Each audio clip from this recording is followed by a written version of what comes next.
తెలంగాణ కాంగ్రెస్ లో మంత్రివర్గ మంటలు తగ్గడం లేదు.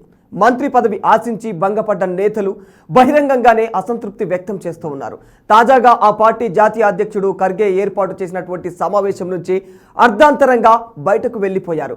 తెలంగాణ పర్యటనకు వచ్చినటువంటి ఖర్గే హైదరాబాద్లో పార్టీ నేతలతో విడివిడిగా సమావేశమయ్యారు.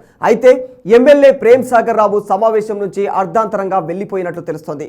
మంత్రి పదవి దక్కకపోవడంతో మొదటి నుంచి ఆయన అసంతృప్తిగా ఉంటూ వస్తున్నారు. పార్టీ జాతీయ అధ్యక్షుడి ముందే అసమ్మతిని వెళ్లగక్కినట్లు తెలుస్తోంది. పార్టీ కోసం తాను ఎంతో చేశానని ఖర్గేకు ప్రేమ్ సాగర్ రావు చెప్పినట్లుగా కూడా సమాచారం అందుతోంది. ఖర్గే నచ్చజెప్పినప్పటికీ కూడా ఆయన వినకుండా బయటకు వచ్చినట్లు తెలుస్తోంది. మంత్రి పదవులు ఆశించిన భంగపడ్డ నేతలకు బుజ్జగింపులకు ఖర్గే రంగంలోకి దిగారు. వారితో చర్చలు జరిపేందుకు కూడా ఆహ్వానాలు అందించారు. ఈ క్రమంలోనే Mancherial Prem Sagar Rao, Devarakonda MLA Balu Naik, Ibrahimpatnam MLA Malreddy Rangareddy, Bodhan MLA Sudarshan రెడ్డిలకు చర్చలకు ఆహ్వానించినట్టు తెలుస్తోంది. మునుగోడు ఎమ్మెల్యే కోమటిరెడ్డి రాజగోపాల్ రెడ్డి, వేములవాడ ఎమ్మెల్యే ఆది శ్రీనివాసరావును ఆహ్వానించినా కూడా వారు భేటీకి రాలేదు. దీంతో వారంతా కూడా సమావేశాన్ని బహిష్కరించారన్న టాక్ వినిపిస్తోంది. ఇప్పటికే చాలా మంది నేతలు బహిరంగంగానే పార్టీ పైన అసంతృప్తి వ్యక్తం చేస్తూ ఉన్నారు. గత ప్రభుత్వంలో గ్రేటర్ పరిధిలో 4 మంత్రులు ఉన్నారని, కాంగ్రెస్ సర్కారులో ఒక్కరు కూడా లేరని మల్రెడ్డి రంగారెడ్డి అంటున్నారు. పార్టీలోనే సీనియర్ నేత అయినటువంటి తనకు అవకాశం ఇవ్వాలన్నారు. మల్రెడ్డి తీరుపై ఖర్గే స్పందించినట్లు కూడా తెలుస్తోంది.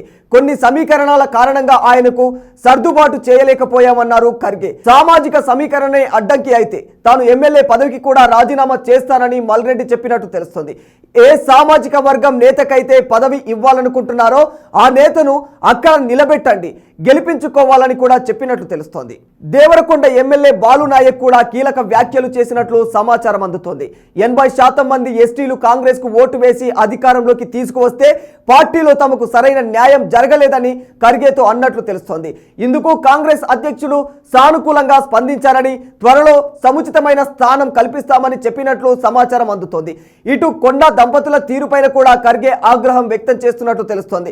పార్టీ ఎమ్మెల్యేలు నాయకులపైన ఇష్టానుసారం మాట్లాడితే సహించేది లేదని తెలియజేశారు.